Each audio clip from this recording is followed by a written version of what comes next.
Hello and welcome to the 2020 Construction News Summit. I'm Len Bingley, editor of Construction News. I'm going to be chairing the first part of this afternoon's proceedings, and I'm delighted to be hosting this conference online. It may not look like it, but I'm coming to you from the cloud.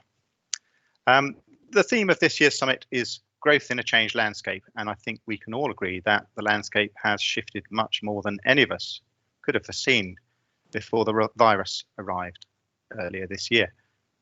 The 2019 CN Summit was only a year ago, but it really does feel now like it took place in a completely different era.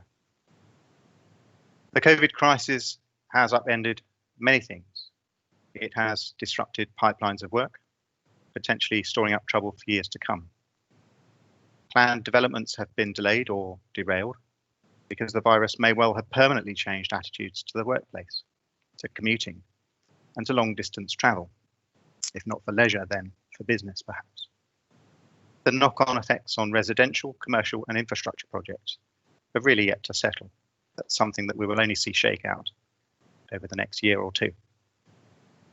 And as with every economic recovery, the most difficult time to be in business can often be when things take off again, when prices for materials and labour rise, and when people have to deal with the commitments they made when they were desperate for work.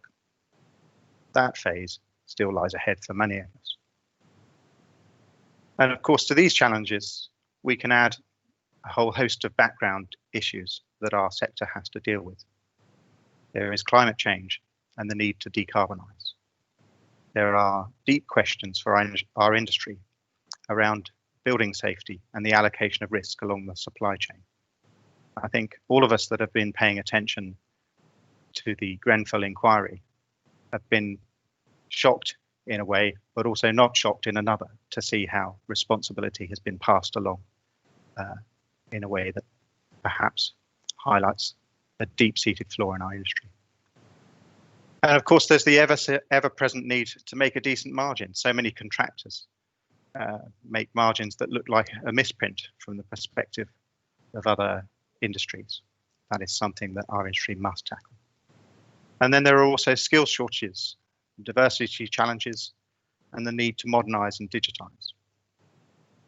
And finally, there's also Brexit, which, as we are reminded, means change even if there is a deal at the 11th hour. And of course, as we all know, that deal is by no means certain. We can hope, but that doesn't mean that it will definitely happen. So much remains to be done.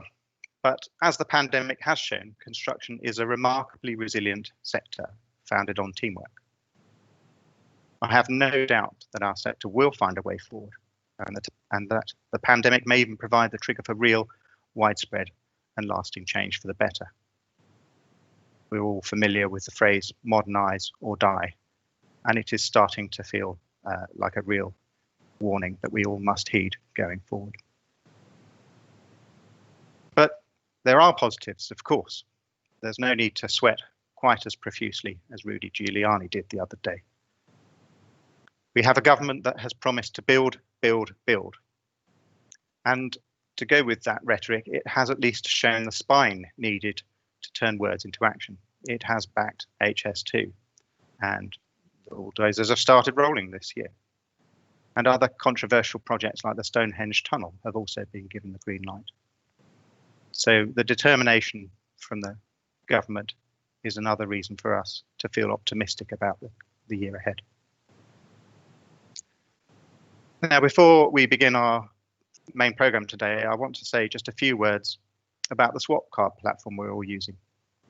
As the name Swapcard suggests, it's not just a way to watch presentations from our speakers. It's a means to make contact with other delegates and to exchange information and to make new contacts. You can send meeting and connection requests to other delegates. You can have private chats. You can even have private video calls within the conference platform itself. There's no need to go offline or look for another means to talk to people that you want to speak with. During our live sessions today, you can also submit questions for the speakers. Do take a minute, if you haven't done so already, to click through the various options that you'll find on the home screen of this event. Have a look around and make sure you're getting the full benefit from attending this virtual event. I'd like to thank our sponsors for their very welcome support in this difficult year, this year of all years. It's vital that their support for this event has been absolutely vital. So we're very, very grateful to our gold sponsors, Oracle Construction and Engineering, and Invest Northern Ireland, and also to our silver sponsor, IFS. Do please make use of today's platform to visit their sponsor booths, and you can also arrange a one-to-one briefing if you'd like to know to learn more about the offerings from many of our sponsors. The Construction News events team will also be on hand to help throughout the event, and there's a button on the home screen to ask questions if you get stuck at any point. Now, this is not the first digital conference we've run.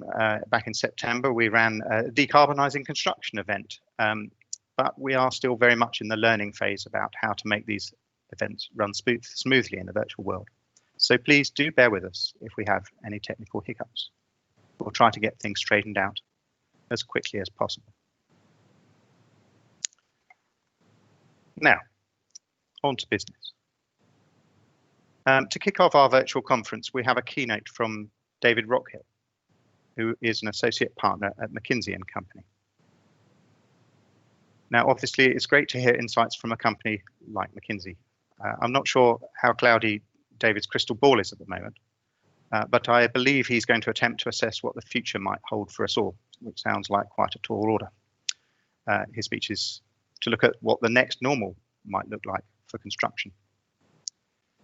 He will be answering a few questions at the end of his presentation, so do make sure you use the Q&A function if there's a question you'd like to raise. You don't have to wait for the end of his speech. If you can submit them as soon as they occur, you should be able to get them through to him.